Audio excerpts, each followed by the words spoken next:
जय माँ शीतला दक्षिण बरकड़ी खला ग्राम में अधिष्ठित माँ शीतला देवी वर्तमान ये मंदिर में विद्यमान अच्छा माँ को वार्षिक पूजा अनुष्ठित हुए एवं ये जो माँ शीतला देवी ये जनबसति ठारू माँ ये आस्थान माँ ये विराजमान कर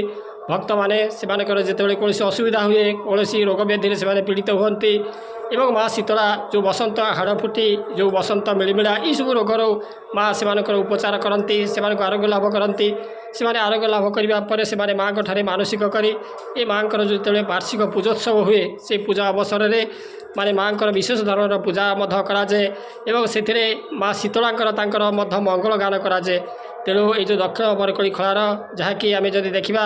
मनसा देवी ठारू अष्टनाग मनसा ठारू अति प्राचीन ये माँ ये विराजमान अच्छा एवं विराजमान करी ये जो ग्रामर सुरक्षा देवी भाव में बा ग्राम देवी भाव में से विद्यमान अच्छा। तेणु ये जो माँ मनसा जहाँकि एठारे जनबसति जो मैंने जेबे ठारू आरंभ है सेबे ठारू ये जो स्थानीय मुरबी मानकर सहयोग से प्रोत्साहन एवं भक्त प्राण जो जनसाधारण से उद्यम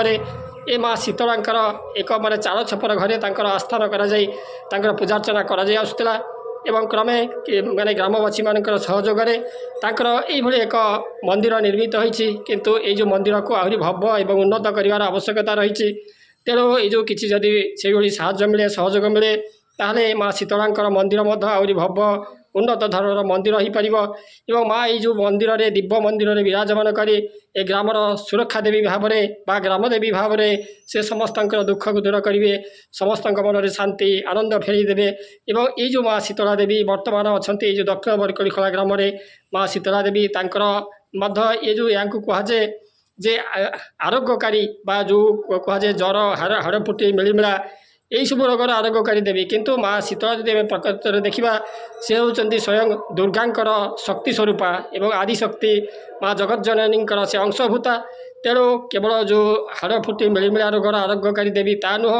ए माँ शीतला होती सबु प्रकार माने कल्याण दायिनी से अभय दायिनी वर दायिनी एवं समस्त मध्य जो भक्ति भाव जदि से ग्रहण करती एवं से जगत जननी भाव में से भक्त आश्रित भक्त मानकर से सुरक्षा प्रदान करती। तेणु माँ मंदिर को आम देखु माँ मंदिर जो दिव्य मंदिर आपण मैंने देखु ये मंदिर आहरी उन्नति होबार आवश्यकता रही। ये मंदिर बर्तमान किभली भाव में माने सेते उन्नत हो पारि नहीं कारण ये जो मंदिर को आहरी उन्नत करने अर्थर आवश्यकता रही। जदि किसी बदान्न व्यक्ति ये माँ ये जो मंदिर शीतला मंदिर तार उन्नतिकरण तार सौंदर्यीकरण जदि किसी साहाय्य सहयोग करते ताले माँ शीतलांकर आहरी मंदिर आहरी दिव्य हो पारंता भव्य हो पारंता एवं ये जो बतीघर पंचायतर एक पुरातन शीतला मंदिर भाव में से तार ख्याति बजाई रखते। जय माँ शीतला।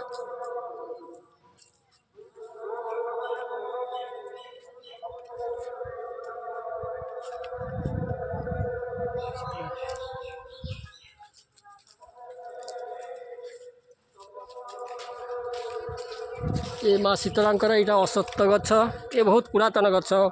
जनबसति एठारे जो जनबसति है बरकड़ी खला ग्राम में ये जनबसति होगा दिन ठारू ये जो अश्वत्थ गछ रही एठारे